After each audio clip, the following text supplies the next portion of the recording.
오늘 시간에는 출애굽기 그 10번째 시간으로 나는 너희를 치료하는 여호와임이라는 제목을 가지고 본문 말씀인 출애굽기 15장 26절 말씀을 통해서 하나님께서 저와 이루게 줄 말씀 함께 나누도록 하겠습니다. 계속해서 우리가 출애굽기 말씀을 살펴보고 있습니다. 출애굽기는 하나님께서 그의 백성들을 구원하시는 놀라운 대서사라는 측면에 대해서 우리는 살펴보고 있는 것입니다. 지난 시간에 우리는 드디어 홍해가 갈라지는 엄청난 기적을 우리는 바라보았습니다. 홍해가 갈라지는 것은 이스라엘 백성들을 구원하시는 하나님의 놀라운 역사일 뿐 아니라 하나님께서 어떠한 무리심을 온 천하에 드러내시는 하나님의 영광을 드러내시는 완벽한 승리였다는 것에 대해서 우리는 살펴보게 된 것입니다. 이런 놀라운 역사가 우리 삶 가운데 일어날 때 우리는 어떠한 반응을 보이게 되겠습니까? 정말 하나님 살아계십니다. 하나님 감사합니다. 나를 구원하시고 원수들을 무찌르시는 심판하시는 그 하나님을 찬양합니다. 이런 고백이 나오지 않겠습니까? 그래서 15장은 그렇게 하나님에 대한 찬양과 노래로 시작하는 것입니다. 출애굽기 15장 1절로 3절 말씀, 이때에 모세와 이스라엘 자손이 이 노래로 여호와께 노래하니 일렀으되 내가 여호와를 찬송하리니 그는 높고 영화로우심이요 말과 그 탄자를 바다에 던지셨음이로다. 여호와는 나의 힘이요 노래시며 나의 구원이시로다. 그는 나의 하나님이시니 내가 그를 찬송할 것이요 내 아버지의 하나님이시니 내가 그를 높이시로다. 여호와는 용사시니 여호와는 그의 이름이시도다. 하나님을 찬양하게 되는 것입니다. 이스라엘 백성들에게는 말과 병거가 없었습니다. 애굽 군사들만 있었지요. 그렇기 때문에 그것만 보면 벌벌 떠는 거예요. 얼마나 강한 그 말과 병거인가. 그래서 애굽의 군대가 얼마나 강한지를 잘 알고 있었기 때문에 공포심이 있었던 것입니다. 그것으로 인하여 꼼짝도 못하는 그런 상황. 그런데 하나님께서는 말과 그 탄자를 바다에 던지시는 것입니다. 그것을 다 하나님의 놀라운 능력으로 홍해에서 수장시켜 버리시는 것입니다. 그것을 바라보며 하나님을 찬양하는 것입니다. 이 세상에 가장 뛰어나고 가장 강한 것들이라도 하나님께서 완전히 무너뜨리시는 것을 바라보며 하나님을 찬양하게 되는 것입니다. 그는 나의 하나님이시니 내가 그를 찬송할 것이요 내 아버지의 하나님이시니 내가 그를 높이리로다. 내 아버지의 하나님이시니 정말로 내 아버지가 섬기던 하나님, 조상들이 섬기던 그 하나님, 아브라함의 하나님, 이삭의 하나님, 야곱의 하나님, 그 하나님이 우리 하나님이십니다라고 고백하는 것입니다.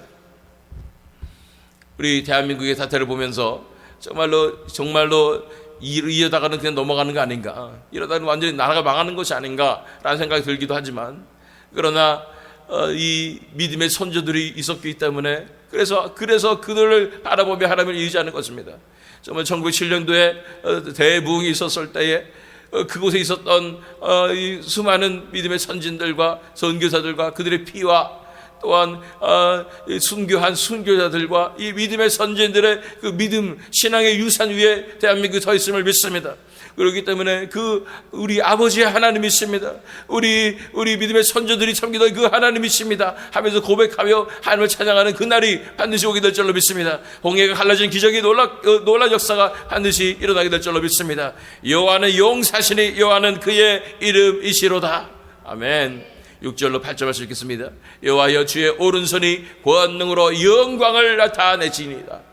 여호와여 주의 오른손이 원수를 부수시니이다. 주께서 주의 큰 위협으로 주를 거스르는 자를 엎으시니이다. 주께서 진노를 바라시니 그 진노가 그들을 지푸라기같이 사르니이다. 주의 콧김에 물이 쌓이되 파도가 언덕같이 일어서고 큰 물이 바다 가운데 엉기니이다. 주의 오른손을 드셨습니다. 오른손이 권능으로 영광을 드러내시는 것입니다. 하나님의 어떠하심을 이제 드디어 드러내시는 것입니다. 하나님께서 잠잠하셔서 아무 일도 일어나는 것 같지 않아서 하나님 여호와 어디 계시니까 언제까지니까 했던 모든 순간 가운데 하나님이 기다리시고 참으셔서 드디어 이제 하나님의 오른손을 드시는 것입니다. 권능으로 영광을 드러내시는 것입니다. 하나님의 영광이 어떠한지를 온 천하에 드러내시는 것입니다. 애굽 땅에 내가 누군지를 알리라고 하신 그런 놀라운 역사가 이제는 하나님께서 드러내시는 것입니다. 그럴 때 온 천하가 하나님의 영광을 보게 되는 것입니다. 원수를 부숴버리시는 것입니다. 하나님의 놀라운 능력을 드러내시는 것입니다. 하나님의 공의를 드러내시는 것입니다. 하나님의 심판을 드러내시는 것입니다. 이런 놀라운 역사가 바로 홍해의 기적이었습니다. 11절 13절 말씀, 여호와여 신중에 주와 같은 자가 누구니까? 주와 같이 거룩함으로 영광스러우며 찬송할 만한 위엄이 있으며 기이한 일을 행하는 자가 누구니까? 주께서 오른손을 드신즉 땅이 그들을 삼켰나이다. 주의 인자하심으로 주께서 구속하신 백성을 인도하시되 주의 힘으로 그들을 주의 거룩한 처소에 들어가게 하시나이다. 아멘. 하나님을 경험한 사람들, 하나님의 영광을 바라본 자, 이렇게 하나님을 찾아갈 수밖에 없는 것입니다. 왜 우리가 하나님을 정말 배신하고 우리 믿음이 흔들립니까? 하나님의 이 영광을 우리가 정확하게 바라보지 못하고 바라봤더라도 잊어버렸기 때문입니다. 이제 하나님의 영광을 바라보아야 되는 줄 믿습니다. 하나님의 어떠하심을 드러내실 때 하나님을 보기를 원합니다. 여호와의 신중에 주와 같은 자가 누구니까? 주와 같이 거룩함으로 영광스러우며 찬송할 만한 위엄이 있으며 기이한 일을 행하시는 자가 누구니까? 하나님의 영광을 바라본 자 누가 이분과 같을까? 이 엄청난 위엄과 거룩함과 이 모든 것을 완벽하게 다 갖춘 분이잖아요. 너무나 거룩하시고 너무나 정결하신 분, 아름다우신 분이신데 그분이 엄청난 능력을 가지신 분이시고 그분의 영광이 엄청나게 비치며 그러면서 그분께서 하시는 놀라운 역사, 구원의 역사, 기적의 역사, 심판의 역사를 바라보게 되는 것입니다. 이런 분이 어디 있냐는 거예요. 하나님의 영광을 바라본 자, 그분 앞에서 그분을 섬기지 않을 수 없습니다. 그분 앞에 무릎 꿇지 않을 수 없는 거예요. 그 영광 앞에, 감히 그 영광 앞에 우리가 어떻게, 나는 어떻고요, 내 인생은 어떻고, 이렇게 할 수가 없어요. 그분 영광 앞에 완전히 우리가 이제 빨려 들어가는 거예요. 그분의 놀라운 영광 앞에 우리 완전히 엎드러져 가지고 하나님만을 섬기겠습니다. 하나님은 정말 찬송받게 합당하신 분이십니다. 하나님만 나의 모든 것이 되십니다 하면서 엎드러질 수밖에 없는 것입니다. 주께서 구속하신 백성을 인도하시되 주의 힘으로 그들을 주의 거룩한 처소에 들어가게 하시나이다. 하나님께서 이제 이 백성들을 인도하여 내어서 결국은 거룩한 처소에 들어가게 하시는 거예요. 하나님의 임재 가운데 들어가게 하시는 것입니다. 하나님의 그 나라에 들어가게 하시는 것입니다. 천국의 차원에 들어가게 하시는 것입니다. 이스라엘 백성들을 신의 산으로 인도하사 하나님의 놀라운 영광을 보여주시고 그 하나님께서 그곳에서 그들의 백성들을 만나시는 것입니다. 그런 놀라운 역사를 하나님께서 이루어 주시는 것입니다. 17절 18절 말씀, 주께서 백성을 인도하사 그들을 주의 기업의 산에 심으시리이다. 여호와여 이는 주의 처소를 삼으시려고 예비하신 것이라. 주여 이것이 주의 손으로 세우신 성소로소이다. 여호와께서 영원 무궁하도록 다스리시리로다 하였더라. 하나님께서 하나님의 땅으로, 약속의 땅으로 이끄시고 그것을 성소로 만들어 주시고 그것 가운데 하나님께서 직접 거하시며 하나님께서 영광 받으시고 예배 받으시는 놀라운 역사가 이제 일어나게 되는 것입니다. 그래서 영원토록 그들을 다스리시고 그들과 함께 거하시는 놀라운 하나님의 나라의 역사, 그것이 바로 하나님께서 인도하시는 놀라운 구원의 역사인 것입니다. 할렐루야. 그 하나님의 영광을 바라본 자 그의 나라를 꿈꿉니다. 그의 나라에 거하는 것을 꿈꾸는 것입니다. 그곳에서 하나님과 함께 하나님을 섬기며 하나님과 함께 기쁘고 행복하게 살아가는 그 천국을 꿈꾸게 되는 것입니다. 20절 21절 말씀, 아론의 누이 선지자 미리암이 손에 소고를 잡음에 모든 여인도 그를 따라 나오며 소고를 잡고 춤추니 미리암이 그들에게 화답하여 이르되 너희는 여호와를 찬송하라. 그는 높고 영화로우심이요 말과 그 탄자를 바다에 던지셨음이로다 하였더라. 누구를 두려워할 것인가? 말과 그 탄자를 두려워할 것입니까? 세상에서 가장 잘 나가는 그 강한 군대를 두려워할 것입니까? 하나님을 찬송하라는 것입니다. 하나님께서 높고 영화로우시다는 것입니다. 하나님께서 그 영광을 드러내신 것입니다. 이 세대도 하나님께서 그 하나님의 영광을 드러내실 때가 너무나 가까이 왔음을 바라봅니다. 이제 하나님이 그 영광을 드러내시옵소서. 하나님 너무나 억울합니다. 하나님의 이름이 어떻게 이렇게 우습게 여김을 당하겠습니까? 언제까지 가만두시겠습니까? 하나님 이제는 하나님의 영광을 드러내 주시옵소서. 온 땅이 하나님이 어떤 분이신지 알게 하여 주시옵소서. 온 땅이 그 영광을 바라보고 하나님의 무릎 꿇게 하여 주시옵소서 하고 간절히 우리가 기도해야 되는 줄로 믿습니다. 우리에게도 이 영광을 온 땅 가운데 드러내 주시옵소서. 이 세대 가운데 드러내셔서 간절히 기도해야 될 줄로 믿습니다. 22절로 24절 말씀, 모세가 홍해에서 이스라엘을 인도하며 그들이 나와서 수르 광야로 들어가서 거기서 사흘 길을 걸었으나 이제 이 하나님을 찬양하는 그런 놀라운 축제 시간이 끝나고 그들이 이제 여정을 떠나게 되는 것입니다. 이제 홍해를 건넜으니 광야 길로 들어선 것입니다. 사흘 길을 이제 걸었습니다. 수르 광야로 들어갔어요. 그 순간 그들에게 닥쳐오는 것은 바로 이 세상에 우리의 가장 큰 적, 현실이라는 것이 다가오는 것입니다. 물을 얻지 못하고 마라에 이르렀더니 그곳 물이 써서 마시지 못하겠으므로 그 이름을 마라라 하였더라. 백성이 모세에게 원망하여 이르되 우리가 무엇을 마실까 하매.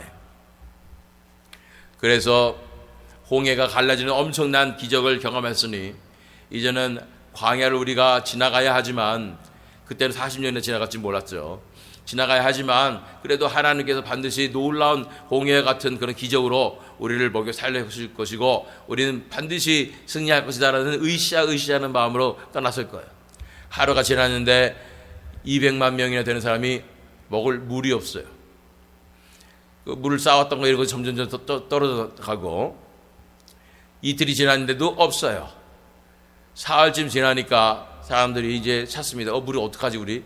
물 없으면 우리 이 땡볕에서 광야에서 우리 다 죽는 건데 어떡하지? 라는 그 두려움이 엄습해 오는 것입니다. 그때 어떤 사람이 말합니다. 물이다! 물이 있는 거예요. 그래서 마라라는 곳에 갔더니 물이 있어서 너무 허겁지겁 달려가서 물을 먹으려 했더니 물이 써서 마시지 못하겠는 거죠. 먹으면 죽을 것 같은 그런 물이었습니다. 그 순간 이제 터져나는 거예요. 이 헛된 기대가 다 무너지면서 이러라고 우리가 여기까지 왔나? 그러면서 원망이 시작되는 것입니다. 불과 3일 전에 홍해의 기적을 맛보고 하나님께 찬송하고 하나님의 영광을 찬양하고 하나님 같은 분이 없다고 그렇게 찬송을 했는데 내 시선이 이제 하나님께서 벗어나서 내 현실의 문제로 향하게 되는 것입니다. 내 현실의 문제는 나는 목마르다. 우리는 다 어떡하지? 이제 목말라 이제 죽을 것이다. 이렇게 돼버리는 것입니다. 그 순간 우리 입술에서는 찬양이 아니라 원망이 나오기 시작하는 것입니다. 25절 말씀. 모세가 여호와께 부르짖었더니 여호와께서 그에게 한 나무를 가리키시니 그가 물에 던지니 물이 달게 되었더라. 거기서 여호와께서 그들을 위하여 법도와 율례를 정하시고 그들을 시험하실세. 하나님 앞에 부르짖게 될 수밖에 없죠. 어떡합니까? 이 백성들 다 죽게 생겼습니다. 물이 없어서 죽습니다. 이 광야에서 다들 목말라 죽게 생겼습니다. 현실이 다가오는 거예요. 200만 명이 되는 이 백성들이 이 광야에서 어떻게 살아남으라고요? 하나님 어떻게 합니까? 왜 어쩌자고 광야를 이렇게 우리를 인도하셔가지고 물도 없는데, 물이 있다고 해도 이 쓴 물밖에 없는데, 하나님께서 한 나무를 던지게 하시고, 이 과학적으로 이게 말이 되는가? 나무까지 하나 딱 던졌는데 그 물이 달게 된다. 이건 하나님의 전적인 신적인 영광의 역사일 뿐입니다. 하나님 나라 차원에서 뭔가 변한 것입니다. 놀라운 역사가 일어날 때 하나님 나라가 그곳에 임하는 것입니다. 하나님 나라 차원에 임하니까 그곳에 회복의 역사가 일어나는 것입니다. 치유의 역사가 일어나는 것입니다. 그곳에 쓰게 되어서 못 먹게 된 그 물이 회복되는 생명력의 놀라운 역사가 일어나게 되는 것입니다. 그곳에 하나님의 나라가 임하는 생명의 놀라운 역사가 일어나 버리는 것입니다. 그러면서 하나님께서 왜 이것을 허락하셨을까? 왜 그 처음부터 그냥 물 있는 곳으로 허락하셨고, 아니면 기적으로 콸콸콸콸 여기서 물 나오게 하셔가지고, 그래서 인도하시면 되는 거 가지고, 왜 굳이 사람들이 다 이 엄청난 현실을 경험하게 하고, 또 거기서 또 하나님께서 굳이 또 이런 기적으로 역사하실까? 하나님께서 배우길 원하시는 것입니다. 이제부터는 내가 이끄는 삶의 시작이다. 구름기둥과 불기둥으로 인도할 뿐 아니라 나만이 살 길임을 너희가 알아야 한다고 말씀하시는 것입니다. 너희가 나에게 부르짖을 때 살 수 있다는 것입니다. 하나님의 은혜가 아니면 한순간이라도 살 수 없는 그곳으로 광야로 이끄시는 것입니다. 거기서 여호와께서 그들을 위하여 법도와 율례를 정하시고 그들을 시험하실세. 이제 그들의 삶이 이렇게 될 것이라는 것을 미리 보여주시는 것입니다. 거기서 법도와 율례를 정하시고 또한 그들을 시험하시는 것입니다. 광야의 시간 동안 정말로 하나님만을 신뢰할 수 있는가? 내 삶에 정말 너무 늦은 것 같은 그때에도 끝까지 하나님을 믿고 신뢰하고 하나님을 따를 수 있겠는가 하고 시험하시는 것입니다. 그래서 본문 말씀 26절입니다. 이르시되 너희가 너희 하나님 나 여호와의 말을 들어 순종하고 내가 보기에 의를 행하며 내 계명에 귀를 기울이며 내 모든 규례를 지키면 내가 애굽 사람에게 내린 모든 질병 중 하나도 너희에게 내리지 아니하리니 나는 너희를 치료하는 여호와임이라. 하나님께서 말씀하시는 것입니다. 그러니 이제부터 이 생활 가운데, 광야 생활 가운데 너희가 생각해야 될 것은 이것이다. 지금까지 너희 마음대로 살았고 네 뜻대로 살았지만은 이제는 내 말씀대로 살아야 된다고 말씀하시는 거예요. 이제 나의 하나님 나라의 법칙대로 살아야 된다고 말씀하시는 것입니다. 이제 나에게 순종해야 된다고 말씀하시는 것입니다. 그럴 때에 내가 약속하마, 너희가 두려워하는 그 모든 일들, 질병들 하나도 일어나지 않을 것이다 말씀하시는 것입니다. 뭐 네 삶 가운데 너를 죽일 것 같은 그런 현실의 문제들 다 해결될 것이다 말씀하시는 것입니다. 왜 그럴까요? 그곳에 하나님의 나라의 놀라운 영광이 임하기 때문입니다. 하나님의 나라 차원이 임하기 때문인 것입니다. 그곳에 놀라운 하나님의 나라는 의와 사랑과 또한 치유의 회복의 놀라운 역사가 일어나는 곳인 것입니다. 나는 너희를 치료하는 하나님 여호와임이라 말씀하시는 것입니다. 하나님은 치료하시는 하나님이심을 믿습니다. 출애굽기 8장 3절과 4절 말씀. 그래서 정말로 하나님께서 하나님을 의지하게 만드시고 하나님이 정말로 책임지셨나요? 이스라엘 백성들 200만 명 책임지셨나요? 출애굽기 아니고 신명기, 죄송합니다. 신명기 8장 3절 4절 말씀입니다. 너를 낮추시며 너를 줄이게 하시며 또 너도 알지 못하며 네 조상들도 알지 못하던 만나를 네게 먹이신 것은 사람이 떡으로만 사는 것이 아니요 여호와 입에서 나오는 모든 말씀으로 사는 줄을 네가 알게 하려 하심이니라. 이 40년 동안에 네 의복이 헤어지지 아니하고 네 발이 부르트지 아니하였느니라. 광야에서 배울 것은 이것입니다. 하나님께만 순종하고 하나님께서 인도하신 대로만 살아가야 하는구나. 하나님께서 나를 먹이시는 것인구나. 떡으로 사는 것이 아니라 하나님의 입에서 나오는 여호와 입에서 나오는 모든 말씀으로 사는 것이구나 배우는 것입니다. 하나님을 의지하고 하나님 앞에 나아갈 때 엄청난 홍해 같은 기적이 안 일어날지 몰라요. 하지만 더 놀라운 기적이 일어나는데 40년 동안 만나가 내리는 것입니다. 일용할 양식을 우리에게 주시는 것입니다. 어떻게 뒤돌아봤더니 먹고 살고 있었던 거예요. 40년 동안 의복이 헤어지지 않는 것입니다. 40년 동안 발이 불이 트지 않는 것입니다. 이것이 진정한 하나님의 신실하심의 기적 아니겠습니까? 우리는 이 순간에 엄청난 큰 기적을 경험하길 원하고 그것만 우리가 살 것 같은 그런 생각이 듭니다. 그렇지 않습니다. 하나님 우리를 너무나 잘 아세요. 그런 기적은 일시적이고 금방 우리 문제가 해결되면은 바로 하나님을 배반하는 그런 무리들입니다. 하나님의 신실하심을 보세요. 40년 동안 하나님께서는 아무 말도 없이 그 크레딧도 받지 않으신 채 이스라엘 백성들을 돌보셨습니다. 그들을 치유하셨습니다. 그들을 보호하셨습니다. 이것이 진정한 하나님의 놀라운 기적의 역사임을 우리는 알아야 하는 것입니다. 그것을 알아볼 줄 알아야 되는 것입니다. 그렇게 따지면 우리는 우리 인생 가운데 홍해보다 더 큰 기적들을 우리는 경험한 사람들입니다. 예수 그리스도의 십자가로서 우리 같은 자를 불러주시고 구원하시는 그 놀라운 은혜를 받았을 뿐 아니라 우리 삶의 신실한 모든 순간에 한순간 한순간에 하나님께서 보호해 주시고 하나님께서 인도하여 주시고 하나님께서 우리를 지금까지 지켜주시고 우리 믿음을 지키도록 하여 주신 것입니다. 그런데 왜 우리 인생 영원한 효과를 왜 이렇게 힘들어요? 이 마지막 시대 살면서 뭘 더 바라요? 마지막 시대에 이 어둠의 세력들이 우리를 집어삼키려고 우는 사자와 같이 그렇게 날뛰고 있는데 그 과정 가운데서 우리가 힘들더라도 괴롭더라도 공격을 당하더라도 이렇게까지 우리가 살아남고 믿음을 지키고 이곳에 이 새벽까지 와서 밤새 기도까지 해서 이런 예배를 드릴 수 있는 것이 하나님은 엄청난 신실하신 은혜요 기적이라는 사실을 알아야 되는 것입니다. 우리 인생 가운데 그 어느 것 하나도 은혜가 아니한 것이 없었습니다. 그 하나님의 신실하신 기적의 역사가 우리 사건에 나타나는 것입니다. 그 엄청난 큰 기적 바라지 마세요. 그런 기적도 반드시 일어날 것이지만 그러나 더 감사해야 될 것은 우리 일생 동안 신실하게 역사하셨던 그 하나님을 바라보시고 그 하나님의 은혜 감사하십시오. 하나님께 이 영광과 존귀와 감사 찬양을 드려야 하는 것입니다. 날마다 하나님 감사합니다. 어떻게 이렇게 신실하게 내 삶을 인도해 주셨습니까? 나를 보호하여 주셨습니까? 하나님 앞에 감사는 우리가 되기를 원합니다. 광야의 여정이 시작되었습니다. 광야의 여정은 이제 하나님만을 의지하는 여정입니다. 하나님을 의지하면 하나님께서 치료하시는 것입니다. 하나님을 의지할 때 하나님의 놀란 하나님 나라의 역사들이 우리 삶 가운데 시작되는 것입니다. 소소하다고 생각하지 몰라도 소소하지 않습니다. 하나님께서 인도하신 놀라운 역사 일어나게 될 줄 믿습니다. 이 광야의 여정을 떠나는 이 새미듬 장로교회 가운데도 하나님께서 약속하신 줄 믿습니다. 하나님의 말씀에 순종하며 나갈 때 우리를 치료하시겠다고 치유하시겠다고 말씀하신 줄 믿습니다. 우리 문제들을 해결하여 주시며 하나님의 놀라운 하나님 나라의 치유의 역사가 이전 가운데 가득하게 될 줄로 믿습니다. 하나님의 말씀으로 인하여 하나님의 능력으로 말미암아 또 천국의 놀라운 기적으로 말미암아 사시는 우리 모두가 될 수 있도록 주님께서 역사해 주실 줄 믿습니다. 기도하겠습니다.